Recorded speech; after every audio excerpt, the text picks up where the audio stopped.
Hello good morning साथियों, कैसे हो सब लोग। जितने भी मेरे साथी दिल्ली पुलिस कांस्टेबल 2025 की वैकेंसी के लिए तैयारी कर रहे हैं, उन सभी के लिए आज का वीडियो जाने वाला है। जो भी साथी दिल्ली पुलिस की वैकेंसी का इंतजार कर रहे थे, दिल्ली पुलिस ने उनका जो इंतजार है वो खत्म कर दिया है। एक साथ ही चार चार वैकेंसी के नोटिफिकेशन की डेट दे दी है। अब बारी है हमारी। एक साल तक हमें डट के मेहनत करनी है, पूरी स्ट्रैटेजी के साथ तैयारी करनी है, और इसके अलावा अपने आप को मोटिवेटेड रखना है, क्योंकि जितना हम मोटिवेट रहेंगे ना, उतनी ही हमारी तैयारी अच्छी होगी। तो आज के वीडियो में हम बात करेंगे दिल्ली पुलिस कांस्टेबल के सिलेबस के बारे में, जिसमें हम जीके जीएस और इसके अलावा दूसरा सब्जेक्ट है आपका मैथ और तीसरा रीजनिंग। इन तीनों के जो सारे इंपॉर्टेंट टॉपिक है, पिछले 2 साल के मैंने पेपर पूरे शिफ्ट के पेपर देखे हैं, और यूट्यूब पे भी मैंने 2023 की लगभग 15 से ज़्यादा शिफ्ट के पेपर मैंने डाले हैं। तो उससे भी आपको अंदाज़ा हो गया होगा कि कौन से टॉपिक इंपॉर्टेंट है, वो सारे मैंने इस वीडियो में कवर किए हैं। इसके अलावा कंप्यूटर और आपकी जो अगली सब्जेक्ट है साइंस, इनकी हम आगे बात करेंगे।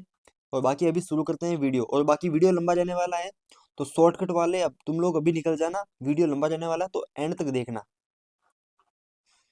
तो इस वीडियो में हम देखेंगे कि आपको पढ़ना कहाँ से है, ये चीज़ भी मैं आपको बताऊंगा। इसके अलावा बुक नोट्स, क्योंकि आप लोग कहीं ऐसे हो कि ऑनलाइन कोचिंग भी करते हो, कुछ ऐसे हैं जो ऑफलाइन कोचिंग भी करते हैं। और कीजन और लूसेंट, एक किजन और लूसेंट का एक आपका कंफ्यूजन है ना, वो दूर कर दो।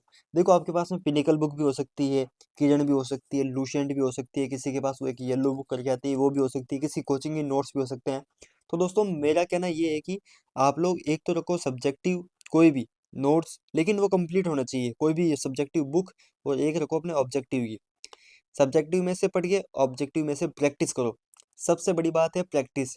अब वो आपके ये डिपेंड नहीं करता है कि बुक कौन सी है आपके पास में, सभी बुक अच्छी हैं यार, सभी अच्छी हैं। वो याद नहीं होती, तो बेटा बार बार इसका आपको रिवीजन करना पड़ेगा। कम से कम 10 to 12 टाइम आपको इसका रिवीजन करना पड़ेगा। मॉक्स में नंबर नहीं आएंगे, जब तक पढ़ोगे नहीं तब तक नहीं आएंगे, बाकी मॉक्स में नंबर बनते हैं। और इसके अलावा और कुछ साथी ऐसे हैं जो मतलब सोच रहे हैं कि ऑनलाइन कोर्स ले या ना ले। तो उनके लिए एक बात कहना चाहूँगा, अगर आप लोग फ्रेशर हो और आपको लगता है कि मेरा बेसिक क्लियर नहीं है, तो आप लोग ऑनलाइन कोर्स ले ले सकते हो। ऑनलाइन कोर्स की हेल्प लो, क्योंकि अभी टाइम है। तो अपने बेस को पहले मजबूत करो। फ्रेशर हो ना, सभी आप लोग कोर्स लो, किसी का भी कोर्स ले सकते हो, सभी अच्छे हैं। अगली हम बात कर लेते हैं आपके जो सब्जेक्ट कौन कौन से हैं। जीके में जो सब्जेक्ट है आपके, हिस्ट्री हो गया, पॉलिटी, जियोग्राफी, साइंस का पोर्शन भी है, इकोनॉमी है, करंट अफेयर है, स्टैटिक पार्ट है। तो सारे हम कवर करेंगे। और इससे वीडियो आगे बढ़ाने से पहले एक बात बोल देना चाहता हूँ कि अगले 1 या 2 दिन के अंदर अंदर हम एक सीरीज शुरू करेंगे, जिसका नाम रखेंगे हम परीक्षा। क्योंकि जिंदगी आपकी परीक्षा ले रही है, तो उसी के नाम पे मैंने रख दिया परीक्षा सीरीज, जिसमें हम 10,000 जीके के क्वेश्चन सोल्व करेंगे, जो प्रैक्टिस सेट में लाऊंगा। टॉपिक वाइज पर टॉपिक कोशिश करूंगा 50 से 100 क्वेश्चन आपको दूं। हर टॉपिक के 50 से 100 क्वेश्चन का एक प्रैक्टिस फॉर्मेट में लेके आऊंगा, ताकि आपको भी ऐसे रिवीजन करने में अच्छा लगेगा। और इसके अलावा मैथ के पर टॉपिक 200 क्वेश्चन वो हम सोल्व करेंगे, लेकिन पहले हम जीके वाली सीरीज पूरी करके बाद में मैथ का करेंगे। ताकि तब तक कि आपकी ऑनलाइन कोचिंग भी हो जाएगी, ऑफलाइन हो जाएगी, फिर लास्ट में प्रैक्टिस सेट की बारी आएगी ना, उस टाइम पे वो आपके काम आएगी। पर टॉपिक अगर आपको 200 क्वेश्चन मिलते हैं, तो इससे आपका जो बेस है टॉपिक का बहुत मजबूत होगा। और उसके बाद में वैकेंसी आने के बाद में हम क्या करेंगे, 100 मॉक टेस्ट लगाएंगे। क्योंकि आपके पास में लगभग 2 से ढाई महीने का टाइम रहेगा, उस टाइम में हम डेली मॉक लगाया करेंगे। उससे हमें बहुत ज़्यादा फायदा मिलेगा। तो दोस्तों, वो सीरीज हम लगभग 1 से 2 दिनों में शुरू करेंगे। बाकी अभी शुरू करते हैं आज का वीडियो। ये कुछ ऐसा फॉर्मेट रहेगा हमारी सीरीज का, जिसमें इस तरह हम टॉपिक वाइज है ना, सारे क्वेश्चन है वो प्रैक्टिस सेट के तरह सॉल्व करेंगे, ताकि क्या है कि आपका एक रिवीजन हो जाए, और पर टॉपिक आपको ज़्यादा से ज़्यादा क्वेश्चन मिलेंगे, तो क्या है कि उस टॉपिक पे आपकी एक अच्छी पकड़ बन जाएगी। तो शुरू करते हैं आज के सिलेबस का वीडियो।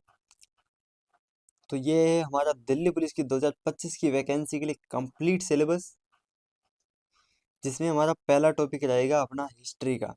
जिसमें जो भी टॉपिक है एक बार बोल देता हूँ, और अपने साइड में कहीं नोट कर लो, और इसे मैं अपने व्हाट्सएप ग्रुप में डाल दूंगा। जितने भी साथी व्हाट्सएप ग्रुप में ऐड होना चाहते हैं, वो लोग मैं नीचे अपने एक अपना खुद का व्हाट्सएप नंबर दूंगा, उस पर आपको सिर्फ व्हाट्सएप मैसेज करना है, फिर आपको उसमें ग्रुप में जोड़ दिया जाएगा। तो हमारा पहला टॉपिक है जैसे सिंधु घाटी सभ्यता। इसमें जो पीछे डॉट डॉट लग रखे हैं ना, ये वाले, यानी ये टॉपिक सबसे ज़्यादा इंपॉर्टेंट है। अगला टॉपिक हो गया अपना वैदिक सभ्यता। फिर उसके बाद महाजनपद, 16 महाजनपद है। कुछ टॉपिक ऐसे हैं जो बहुत छोटे छोटे हैं, आसानी से एक दिन में कंप्लीट हो जाते हैं, मतलब पूरे दिन झट के याद कर सकते हो उनको। इसके अलावा जैन धर्म, बौद्ध धर्म, शुंग, सातवाहन, कुषाण वंश। अगला टॉपिक हो गया आपका गुप्त वंश, उसके बाद भारत पर मुस्लिम आक्रमण, उसके बाद अगला टॉपिक हो गया दिल्ली सल्तनत का, मोस्ट इम्पोर्टेंट है ये, जो गुलाम वंश हो गया अपना, खिलजी वंश हो गया, सेदु वंश, लोधी वंश, वहां से बहुत अच्छे क्वेश्चन बनते हैं। इसके अलावा अगला है अपना भक्ति और सूफी आंदोलन। फिर हो गया मुगल काल, मुगल काल से भी बहुत अच्छे क्वेश्चन बनते हैं। और इसके अलावा सबसे इंपॉर्टेंट ये टॉपिक है मोहम्मद बिन तुगलक, जो मैंने पिछले 2 साल के पेपर पढ़े हैं, मोहम्मद बिन तुगलक के काल से बहुत ज्यादा क्वेश्चन पूछे जा रहे हैं। तो आप लोग है ना इसका जो टाइम पीरियड है ना उसको अच्छे से कवर कर लो कहीं से भी। अगला हमारा अंग्रेजों का भारत आगमन है।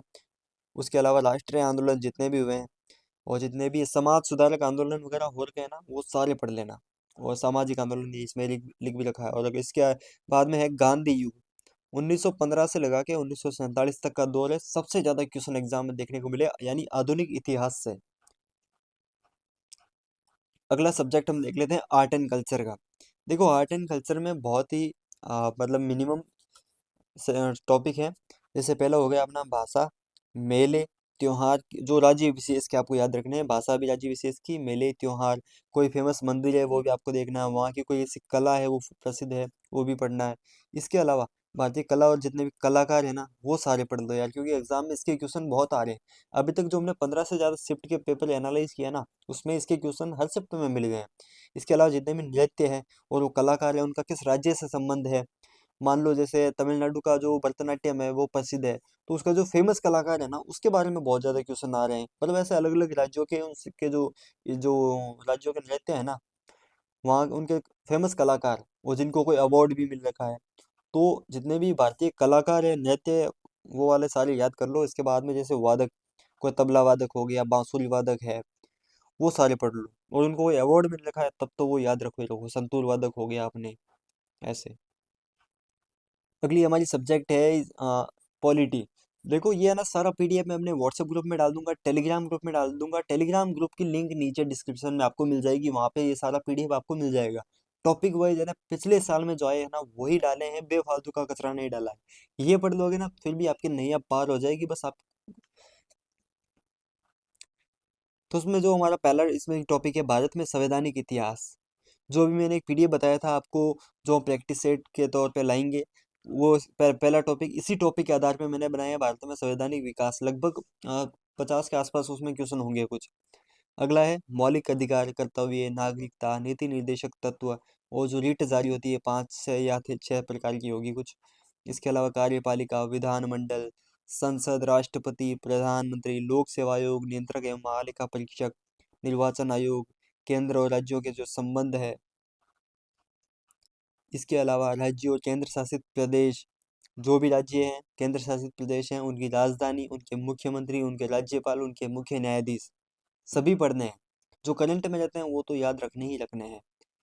और न्यायपालिका, सुप्रीम कोर्ट है, और जो अपना हाई कोर्ट वगैरह है, पंचायती राज, संविधान संशोधन अनुच्छेद अनुच्छेद से आप सभी को पता है, जिसने 2023 के मैंने प्रीवियस पेपर के एनालाइज लिए थे, वो जिसने भी देखे उनको पता है कि हर शिफ्ट में 1 से 2, मिनिमम एक तो आना ही आना है, और दो तो बहुत सारी शिफ्ट ऐसी थी 10 से ज्यादा तो हमने 15 में से मिल गई जिनमें दो दो क्वेश्चन अनुच्छेद से आ रखे थे।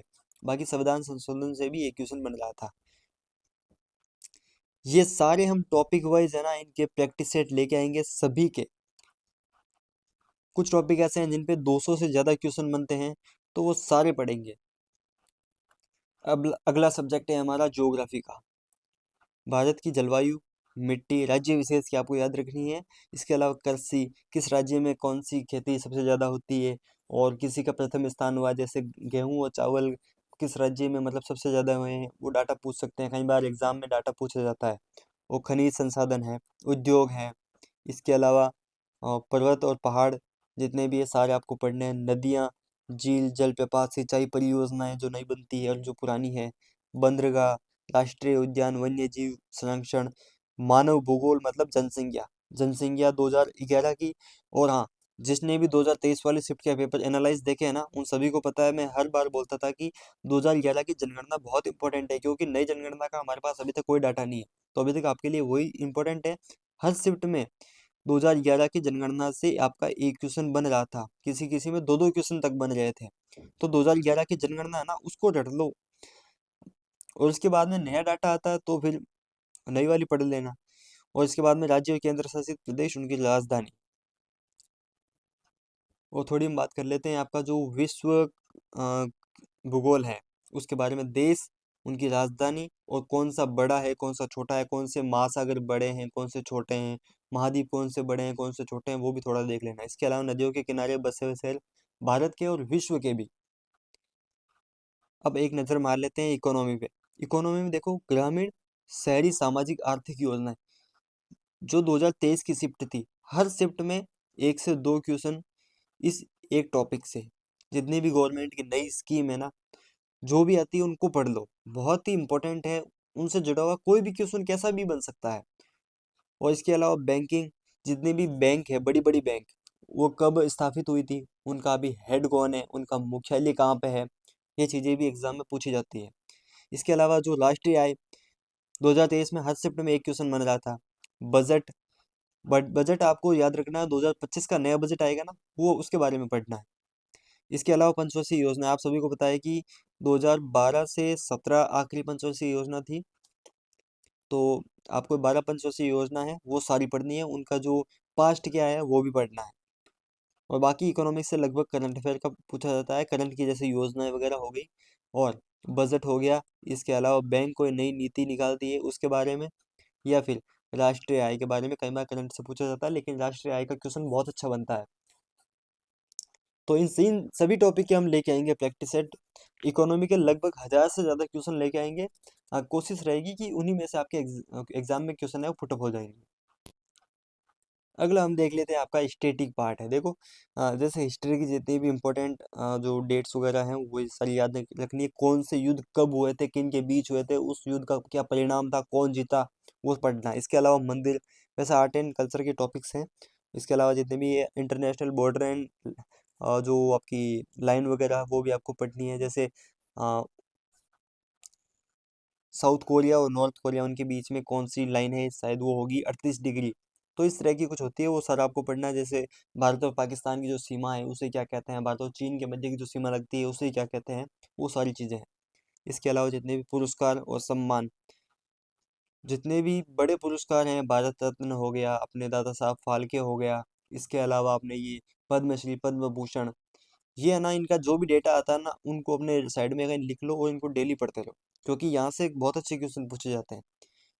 इसके बाद में पुस्तक और लेखक, यहाँ से जिसने भी 2023 का एनालाइज देखा है उन सभी को पता है कि हर शिफ्ट में एक क्वेश्चन बनता है।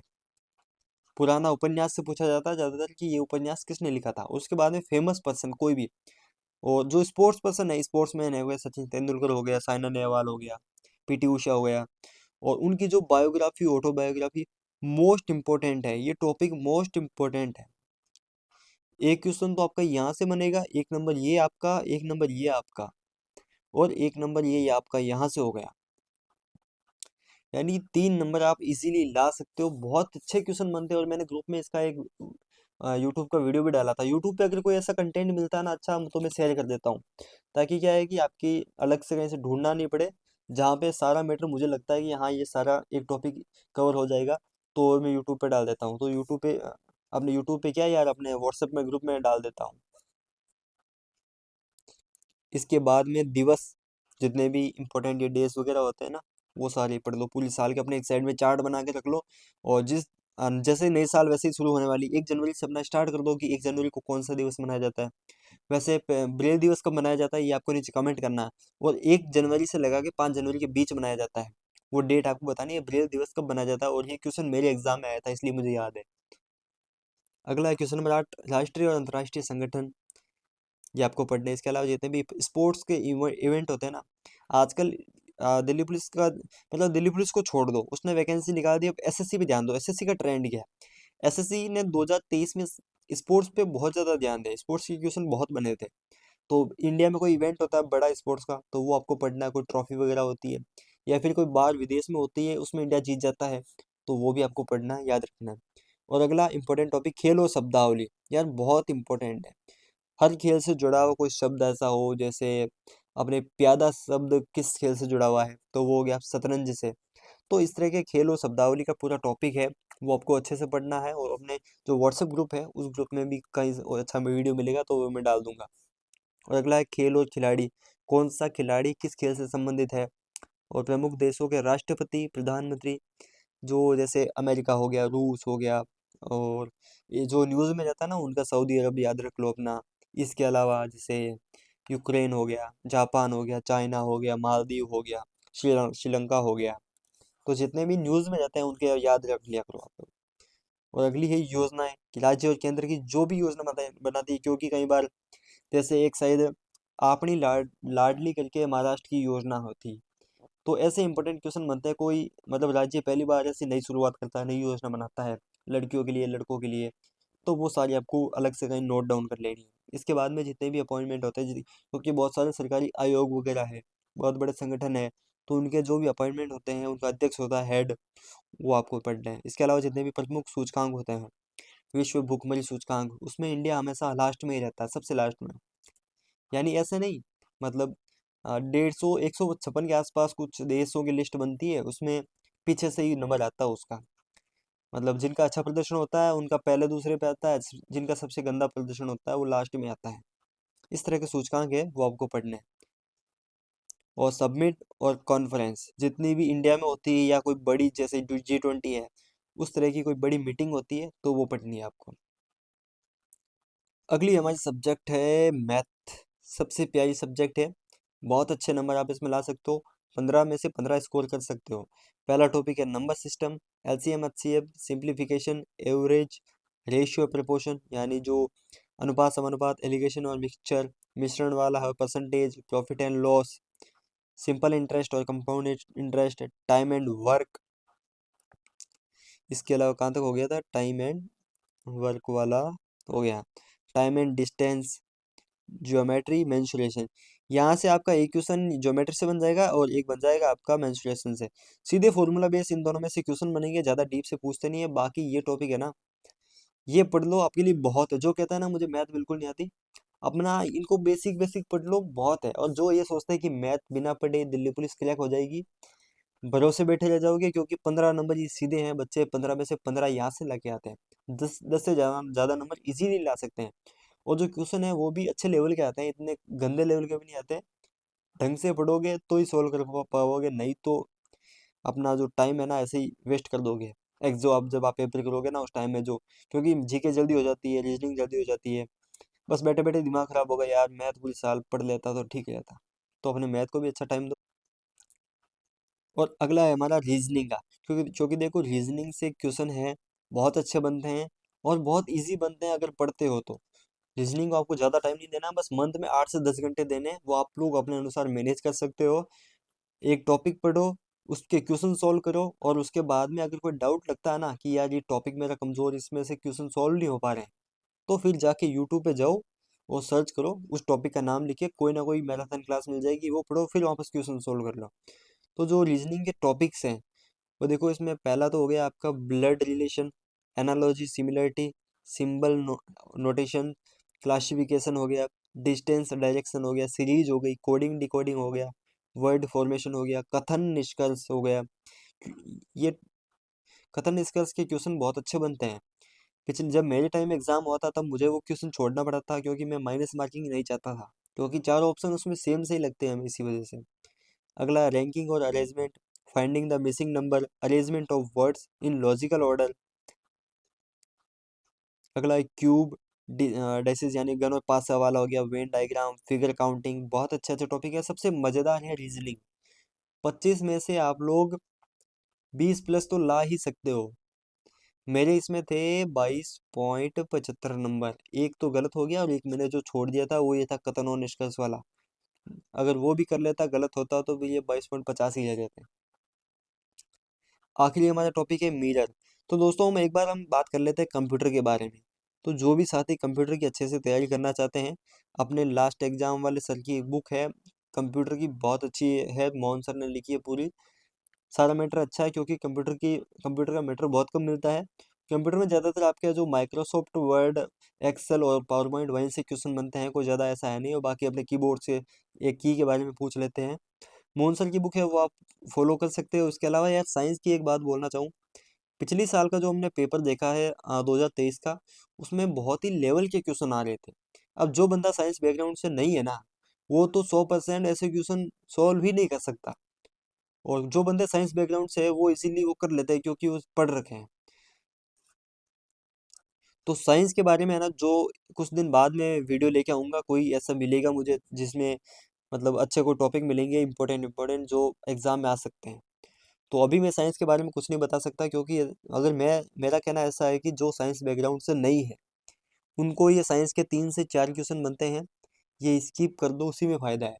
क्योंकि बहुत ही लेवल के क्वेश्चन पूछे जाते हैं, बहुत ही डीप के, वो आप लोग पढ़ भी नहीं पाते हो इतने डीप के क्वेश्चन।